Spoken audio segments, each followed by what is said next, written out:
ஊழியம் செஞ்சா பயத்துடனே ஊழியம் செய்யுங்க. ஊழியத்திலே பயம் இல்லாமல் செய்கிற ஊழியமும் ஊழியர்களை பின்பற்றுகிறவர்களும் இந்த கடைசி காலத்தின் ஆபத்துகளுக்கு தப்ப முடியாத இடத்துல இருக்கிறாங்க. தங்கள் பக்கத்திலே அடைக்கல பட்டணம் இருப்பதை அறிந்தும் அறியாமை உள்ள அப்னேர்களைப் போல அதன் வாசலிலே சாக காத்திருக்கிறார்கள்.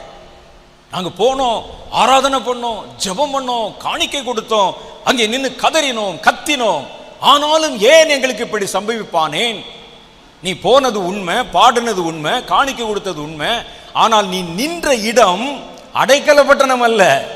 உன்னை கடைசி காலத்தின் ஆபத்துகளிலிருந்து பாதுகாக்க போதுமான இடமும் அல்ல அது. இந்த வருஷத்தில் நீங்க ரொம்ப கவனமா இருக்கணும். எல்லா சபை என்று நினைத்து விடக்கூடாது, எல்லா ஊழியக்காரன் என்று நினைத்து விடக்கூடாது, அதன் ஆடம்பரங்களிலே மயங்கி விடக்கூடாது. சபை அல்லது ஊழியர்கள், ஐக்கியங்கள், இவைகளுடைய நோக்கம் பாதாளத்தின் வாசல்கள் அதை மேற்கொள்ள